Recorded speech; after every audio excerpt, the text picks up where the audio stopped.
And that's the internal audio from my Sony Alpha 7 IV without an external microphone. And that's how it sounds like using this external microphone with its wind protection. I can mute myself by a single tap on the power button here at the microphone. And if I push this button, once again I unmute myself. Hi everyone, this is the GODOX Virso S2M, a wireless microphone set consisting of 2 microphones and a receiver with real strings. Included in this box is a 3-in-1 USB-C charging cable that can simultaneously charge all 3 models at the same time. Additionally, there's a headphone cable for smartphones, 1 for cameras, 2 fluffy windshields and 2 lavalier microphones for interviews. So far so good, the build quality is okay for the expected price. I wouldn't say that the plastic models are astonishing, but they do their job. At the bottom of the receiver you will find pins. Yes, you hear that correct. These are connections for a Sony hot shoe. This means you don't need to use a 3.5mm cable as a connection between the camera and the receiver. Instead, you can adjust the sensitivity via the receiver itself. I also noticed that the receiver itself has a microphone. That means you have actually 3 microphones in one package. By the way, you can switch the language to English. On the side of the microphones, there's a slot for a micro SD card. You don't need to get the fastest one, you can find my recommendation in the video description. The limit here is 256 GB for 400 hours of recording via micro SD. On top there is a microphone, a headphone jack for a lavalier microphone and the power button. You need to press and hold it to turn the microphone on. Since I don't want to give you a 3-minute feedback, let me give you a spoiler. The button also serves as a mute button. This means you can mute the microphone and let the other one continue.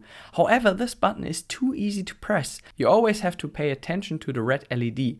If it lights up unintentionally, you accidentally press the button again. This problem would have been solved with a button at the side.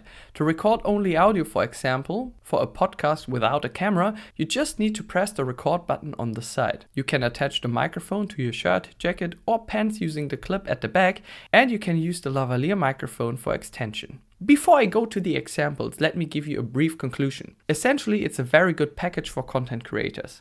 Whether for podcasts, street interviews or regular interviews. You definitely get better audio than with your camera's internal microphone. The manufacturer claims a distance of up to 200 meters between the receiver and the microphone. I skipped this test because it only works under ideal conditions. As a user, I'm mainly interested in the following. Is the purchase worth for better audio? Yes, it is. Is the operation simple? Yes.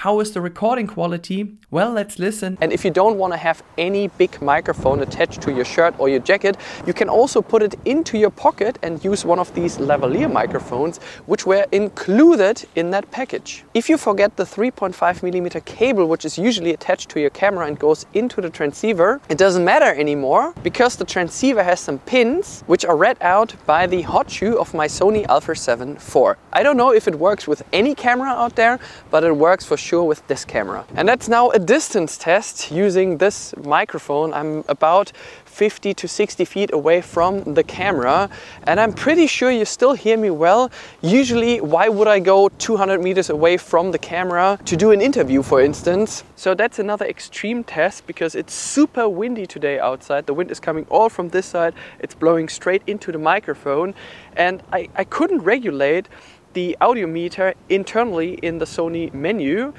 That's all been done by the transceiver on top of my camera.